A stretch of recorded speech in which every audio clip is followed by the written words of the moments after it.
오늘 말씀은 요한복음 11장 36절에서 44절 말씀입니다. 우리 한 절씩 교독하실 때 제가 먼저 읽습니다. 이에 유대인들이 말하되 보라 그를 얼마나 사랑하셨는가 하며 그중 어떤 이는 말하되 맹인의 눈을 뜨게 한 이 사람이 그 사람은 죽지 않게 할 수 없었더냐 하더라. 이에 예수께서 다시 속으로 비통히 여기시며 무덤에 가시니 무덤이 굴이라 돌로 막았거늘 예수께서 이르시되 돌을 옮겨 놓으라 하시니 그 죽은 자의 누이 마르다가 이르되 주여 죽은 지가 나흘이 되었음에 벌써 냄새가 나나이다. 예수께서 이르시되 내 말이 네가 믿으면 하나님의 영광을 보리라 하지 아니하였느냐 하시니 돌을 옮겨 놓으니 예수께서 눈을 들어 우러러 보시고 이르시되 아버지여 내 말을 들으신 것을 감사하나이다. 항상 내 말을 들으시는 줄을 내가 알았나이다. 그러나 이 말씀하옵는 것은 둘러선 무리를 위함이니 곧 아버지께서 나를 보내신 것을 그들로 믿게 하려 함이니이다. 이 말씀을 하시고 큰 소리로 나사로야 나오라 부르시니 함께 읽습니다. 죽은 자가 수족을 배로 동인 채로 나오는데 그 얼굴은 수건에 쌓였더라. 예수께서 이르시되 풀어 놓아 다니게 하라 하시니라. 아멘. 어제 본문의 마지막은 예수님께서 눈물을 흘리시면서 본문이 마쳤습니다. 그런데 오늘 본문의 시작은요, 예수님의 그 우시는 모습을 보면서 조문객으로 참석했던 이제 유대인들이 이렇게 한마디씩 합니다. 오늘 36절, 37절 말씀인데 한번 보시면 제가 읽어봅니다. 이에 유대인들이 말하되 보라 그를 얼마나 사랑하셨는가 하며 그중 어떤 이는 말하되 맹인의 눈을 뜨게 한 이 사람이 그 사람은 죽지 않게 할 수 없었더냐 하더라. 같은 상황을 보고서 한 사람은 얼마나 그 나사로를 혹은 마리아와 마르다를 사랑했으면 어찌 그렇게 울 수 있겠느냐. 정말 사랑하였구나. 이런 마음이 있는 반면에 어떤 사람은 아니 저 청년이 맹인의 눈을 뜨게 했었던 그 청년 아니냐? 그럼 어떻게 죽지 않도록 할 수 없었더냐? 또 이런 이야기를 하고 있습니다. 어떤 사람은 사랑을 보고 어떤 사람은 능력의 그 부재함을 보며 말을 하고 있는데 이것이 우리들의 모습이 아닌가 저는 이렇게 생각해 보았습니다. 여러분 눈물을 흘리신 예수님은요 손을 쓸 수 없어서 혹은 죽을 수밖에 없는 그러한 상황에서 무력함에서 오는 그러한 눈물이 아니었어요. 어제도 말씀드렸지만 하나님의 아들이 죽음 앞에서 우셨어요. 아니 하나님이 그 자리에서 우셨다라는 것입니다. 그 눈물은 38절에 보면 심령이 비통히 여기심에서 나온 눈물이었다라는 거예요. 그럼 비통히 여겼다라는 말씀은 무엇입니까? 그 표현은 뭐예요? 깊은 탄식에서 나오는 거예요. 더 나아가서는 내면에서 끓어오르는 거룩한 분노가 그의 죽음 앞에 또 유대인들의 모습 앞에 비춰졌기 때문에 그러한 비통한 마음으로 우셨다라는 거예요. 그러면 무엇이 그렇게 예수님으로 하여금 거룩한 분노가 일어나게 하고 내면에서 끓어오르는 탄식이 그에게 있었을까요? 그의 반응은 무엇을 향한 반응이었을까요? 그런 죄의 대인에서 들어온 죽음 때문이었다라는 거예요. 네, 우리는 누군가는 다 죽게 되어 있지만 그러나 그 죽음이 어디서 왔느냐? 죄로 시작된 그 죽음에 대한 것을 보았기 때문에 비통해 하셨다라는 거예요. 하나님의 형상을 지닌 존재를 눈물과 절망 속에 묶어둔 그 어둠을 향하여 비통해 여기셨다라는 거예요. 외적인 표면적인 것도 안타까웠지만 그러나 그 내면 가운데 죄 가운데 지배당하고 있는 그 죽음에 대하여 비통히 여기셨다라는 거예요. 보세요. 예수님은요 죽음에 대해서 자연스러운 운명으로 받아들이지 않으셨다는 거예요. 이게 무슨 말입니까? 우리 나이가 되면 노쇠하게 되면 죽게 된 건 당연하다라는 그런 어쩔 수 없는 일로 죽음을 받아들이지 않으셨다라는 거예요. 그래서 예수님은 비통해 하셨던 거고요 무덤을 향하여 걸어 나가셨던 것입니다. 예수님은 나사로의 무덤 앞에 서 계시며 무덤을 향하여 나아가시며 자신의 무덤을 바라보고 계셨습니다. 나사로의 죽음뿐만 아니라 나의 죽음뿐만 아니라 이것은 그 죽음에서 끝나는 것이 아니라 그 부활에 대한 것을 이미 예수님은 보고 계셨다라는 거예요. 죽음에 대한 이 싸움은요, 결코 눈물로 끝나지 않을 것이고 죽음으로 끝나지 않을 것이라는 것은 이미 예수님은 알고 계셨다라는 거예요. 여러분, 우리도 언젠가는 죽음을 맞이합니다. 그래요, 죽어요. 나이가 들어서 죽음으로 가든 혹은 질병으로 인하여서 죽음으로 가든 아니면 예기치 않은 어떠한 사건 사고로 그 순간으로 우리도 죽음을 피할 수 없다라는 거예요. 그러나 죽을 때, 죽음 앞에 섰을 때, 무덤 앞에서 중요한 것은 누구 앞에 서 있느냐는 거예요. 예수님은요, 무덤을 향해 걸어가셨듯이 도망가지 않으셨어요. 죽음을 회피하지 않으셨다라는 거예요. 나사로의 죽음을 또한 외면하지 않으셨다라는 거예요. 오늘 우리의 삶도 다양한 죽음 앞에, 작은 무덤들 앞에 서 있습니다. 이게 무슨 말이에요? 관계의 무덤 앞에 우리는 서 있어요. 무슨 말입니까? 우리는 꿈의 무덤 앞에 서 있습니다. 무슨 말이에요? 우리는 건강의 무덤 앞에 서 있어요. 무슨 말입니까? 우리는 또한 사명의 무덤 앞에 서 있어요. 이게 무슨 말이에요? 무덤 앞에 서 있다는 거예요. 우리들은 살면서 어디까지인가 싶은 자리를 말하는 거예요. 어디까지인가. 이때 죽음을 두려워하는 사람들은요, 지금이 전부라고 생각하기 때문에 현재를 붙잡으려고 하고 있어요. 그게 어떠한 죽음이든지 간에 지금을 붙들고 있는 거예요. 왜? 죽음을 두려워하기 때문에 그런 거예요. 예를 들면 어떤 이는요, 건강이 조금 흔들려도 모든 것이 무너지는 것처럼 불안해합니다. 목사님, 불안한 거 당연한 거 아니에요? 예, 당연한 것처럼 되어버렸어요. 그러나 이 몸이 전부라고 생각하기 때문에 불안한 게 당연한 것처럼 되어버린 시대가 되어버렸습니다. 어떤 이는요, 재정이 줄어들면 인생이 끝난 것처럼 불안해하면서 절망해하고 있어요. 통장에 잔고가 얼마나 있느냐, 오늘은 들어와야 될 곳이 왜 이렇게 못 들어오고 있느냐. 여러분, 그 소유가 안전하다고 믿기 때문에 그런 거예요. 이렇게 현재를 붙잡는다는 것은요, 결국 이것이 나의 생명이라고 하기 때문에 그런 거예요. 그럼 목사님은 자유합니까? 물어보나 마나죠. 예, 저도 어떨 때는 불안하고 걱정하고 저는 사명의 무덤 앞에서 불안해할 때가 있어요. 이것이 나의 한계인가? 이것이 나의 끝인가? 이것이 나의 전부인가? 이렇게 현재를 계속 붙잡고 있는다는 것은 결국 이것이 나의 생명이다라고 생각하기 때문에 그런 거예요.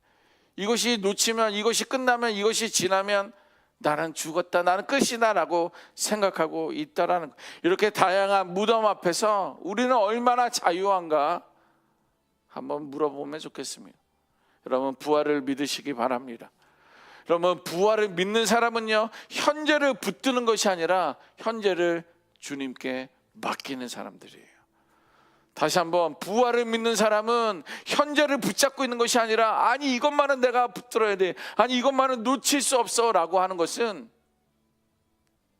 현재를 붙드는 사람들은 부활을 믿지 못하는 사람들인데 우리는 부활을 믿는 사람들이 되어서 이 붙들고 있는 현재까지도 주님께 맡길 수 있는 그런 믿음의 성도들이 되어야 될 줄 믿습니다. 건강이 흔들려도 내 생명은 주께 있다. 재정이 줄어들어도 나의 공급자는 하나님이시다. 때로는 관계가 흔들려도 내 존재의 근거는 주님의 사랑이다. 그렇게 고백할 수 있어야 될 줄 믿습니다. 이것이 차이예요. 죽음을 두려워하면 현재에 매달리게 되어 있어요. 부활을 믿으면 현재를 살아낼 수 있습니다. 저는 몇몇 성도들의 임종 예배를 드렸는데요, 현재를 놓지 못하는 분들이 계셨어요. 죽음이 두려워서, 죽음이 걱정돼서, 두고 가는 자녀들, 가지고 있었던 그 재산들 아무것도 그냥 둬야 된다는 것 때문에 두려워서 예수를 믿으려고 하지 않아요. 부활을 믿고 싶지 않아요. 죽음 앞에 있는데도 그래요. 그러나 우리는 부활을 믿으며 이 현재를 주께 맡길 수 있는 우리가 되어야 합니다. 이제 무덤 앞에 서신 예수님은 이렇게 말씀하십니다. 돌을 옮겨 놓아라. 돌을 열고 나사로야 나와라 이렇게 하신 게 아니라 무덤 앞에서 먼저 돌을 옮겨라. 아니, 돌을 옮길 만한 능력이 예수님에게 없으셨을까요? 아니, 본인이 옮길 수도 있었을 텐데 왜 본인은 돌을 옮겨라 하고 옆에 있는 사람들에게, 가족들에게 돌을 옮기라고 했을까요? 여러분들, 죽은 지 나흘이란 시간이 지났고 시체는 이미 썩어가는 냄새가 나고 있었습니다. 그런 이 시점에서 마르다와 마르다에게, 가족들에게, 주변에 있는 사람들에게 돌을 옮겨 놓아라 라고 했을 때 사람들 생각은 어땠냐는 거예요. 이성적으로 생각하면 저 청년이 미쳤구나 이런 생각이 들 수 없는 거예요. 아니, 죽은 시체, 냄새가 난 시체를 들어가서 보겠다라는 거예요. 뭐 여러 가지 생각들이 들었을 거예요. 죽은 자에 대한 부활에 대한 믿음은 그들에게 있었지만 이미 나흘이란 시간이 지나 있었기 때문에 그의 가족들이나 주변에 있었던 유대인들은요, 다시 살아날 거에 대한 기대감은 전혀 없었을 거예요. 아마 그 현장에 있었으면 저도 그랬을 거예요. 예수님 다를 때는 뭐 다 괜찮더니 오늘은 좀 이상하네, 왜일까 궁금해서 한번 돌은 열어봤을 수도 있을 것입니다. 자, 그런데 여기서 예수님은요, 죽은 자를 살리는 기적을 행하시기 전에 돌을 먼저 옮겨 놓으라고 말씀하셨어요. 이건 순종에 대한 이야기입니다. 저도 궁금한 마음에 돌을 옮겨 놓을 수 있었지만 살아날 것에 대한 기대감을 가지고 돌을 옮기지는 못했을 거예요. 그러나 저와 여러분들에게는 돌을 옮기는 그러한 순종이 시작되어야 될 줄 믿습니다. 돌을 옮겨야지만이, 옮겨야 하는 그 순종이 있어야지 하나님의 역사가 시작되는 거예요.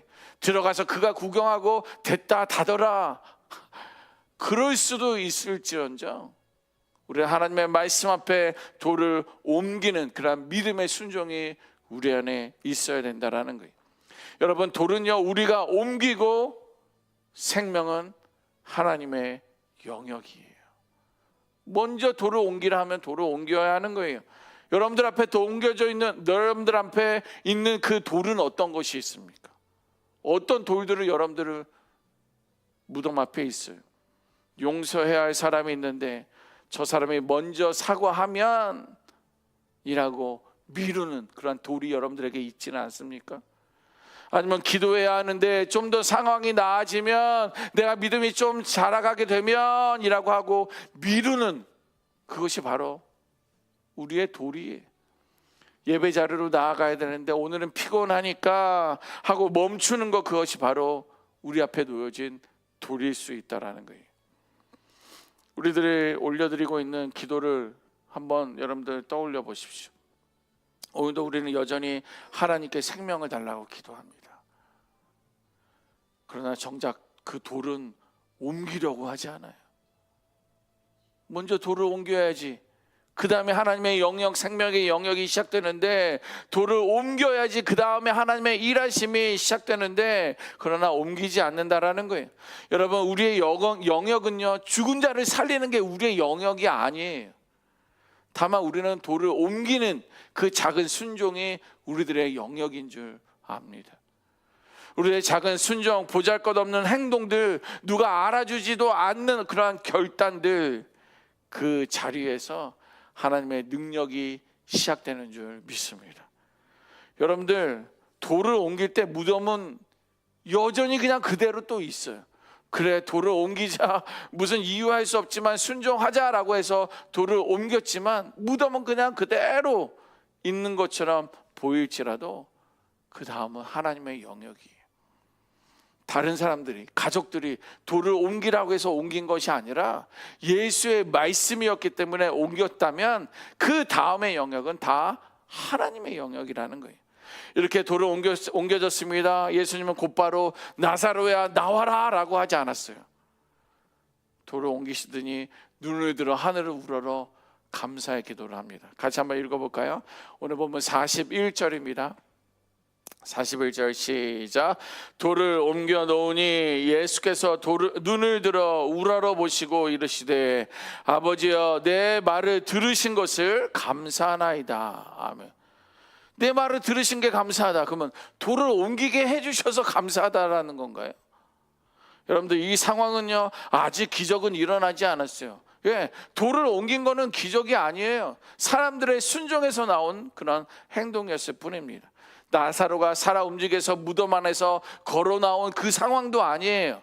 그런데 예수님은 먼저 미리 감사의 기도를 드렸어요. 아버지여 내 말을 들으신 것을 감사하나이다. 예수님은 하나님의 능력을, 하나님의 응답을 이미 확신하고 계셨던 거예요. 이것이 바로 믿음입니다. 믿음은 눈으로 확인한 후에 감사하는 것이 믿음이 아니에요.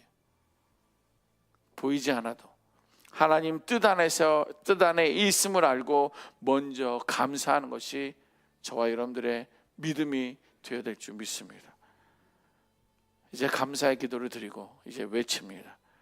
나사로야 나오라. 큰 소리로 외쳤다고 했어요. 나사로야 나오라. 예수님은 죽음을 향해 선포하셨습니다. 어둠을 향하여 선포하신 거예요. 예수님의 음성이 죽은 자의 귀에 들렸을 것입니다. 생명의 주권은 여호와 하나님께, 예수님께, 주님께 있음을 믿었던 거예요. 그래서 죽은 자가 걸어 나옵니다. 막 나오면서 이게 감았던 배들을 풀으면서 걸어 나온 게 아니라 이것이 그냥 동여진 채로 보니까 오늘 44절 보니까 손발이 배로 동인 채로 얼굴은 수건에 쌓인 채로 그가 걸어 나왔다라고 이야기하고 있어요. 여전히 그가 얽매이고 있었던 것이 있지만 이제 생명이 시작된 거예요. 여러분들 예수님은 마지막으로 말씀하십니다. 풀어놓아 다니게 하라. 이것은 우리 공동체를 향한 사명이에요. 묶여져 있는 것을 풀어주는 것이 우리들의 사명이에요. 가족들의 사명이에요. 공동체가 감당해야 할 사명입니다. 나사로를 묶고 있었던 것은 죽음의 흔적들이었어요. 그래, 미라 같은 것들이었잖아요. 그래서 풀어 걸어 다니게 하라라는 거예요. 오늘 저와 여러분들을 묶고 있는 것들이 있어요. 과거의 상처들이 있을 수 있습니다. 보이지 않게 여러분들의 상처들이 있을 수 있어요. 또 죄책감도 우리들 안에 있을 수 있어요. 또 어떤 상황과 어떤 분위기 안에서는 우리가 가지고 있는 두려움이라는 배로 동여진 것들이 있을 거라는 거예요. 그러나 예수님은 이미 우리에게 생명을, 구원을 주신 줄 믿습니다. 그런데 이제 우리는요, 얽혀 있었던 그 줄을 서로 풀어 놓아 주어야 하는 거예요. 어떤 사람은요 이것을 경험했어요. 그런데 어떤 사람들이 그것을 고통 가운데 있는 사람들이 있다면 그가 찾아가서 그를 풀어주는 거예요. 이 사람이 풀어져 있었던 것이 있으면 다른 사람들을 풀어주는, 서로 묶여 있는 것들을 풀어주는 것이 공동체의 사명이에요. 그것이 이제 여러분들이 회복과 사랑으로 풀어줄 수 있기를 주님의 이름으로 축원합니다. 여러분, 오늘 본문은요 단순히 죽은 사람이 살아난 이야기로 끝나지 않고 예수님 자신의 십자가와 부활을 예고하고 있는 거예요. 그리고 저와 여러분들의 부활의 이야기가 시작되는 줄 믿습니다. 죽음의 무덤 속에 있었던 우리를 주님은 부르고 계셔요. 의구야 나와라. 너 거기서 계속 있을 이유가 없어. 이제 나와라. HD 은혜 성도들아 나와라. 그리고 서로 풀어주어라. 풀어서 다니게 하라. 주님의 음성은 여전히 우리를 부르고 계십니다. 주여 나는 돌을 옮기겠습니다. 두려움과 망설임 속에서도 순종하겠습니다 라고 돌을 옮길 수 있어야 합니다. 주여 나는 감사로 먼저 믿음을 고백하겠습니다. 눈에 보이지 않아도, 아직 손에 만져진 것은 없어도 하나님의 뜻을 미리 신뢰하며 감사할 수 있기를 바랍니다. 주여 나는 다른 이들의 결박을 풀어주는 그런 사람이 되겠습니다. 그 결박을 푸는 게 부담이 되지 않았으면 좋겠어요. 그 배로 동인 거를 풀어서 여러분들이 가져가서 빨래해서 뭐 이런 거 하라는 거 아니에요. 결박된 것을 여러분들이 자유한 자들이 그걸 그냥 풀어주라는 거예요. 용서와 사랑으로 주님의 손길을 대신할 수 있기를 바랍니다. 여러분들, 주님은 나의 영원한 생명이시고 그 생명이 지금 이 자리 내 삶 속에서 역사하는 줄 믿습니다. 아멘. 기도하겠습니다.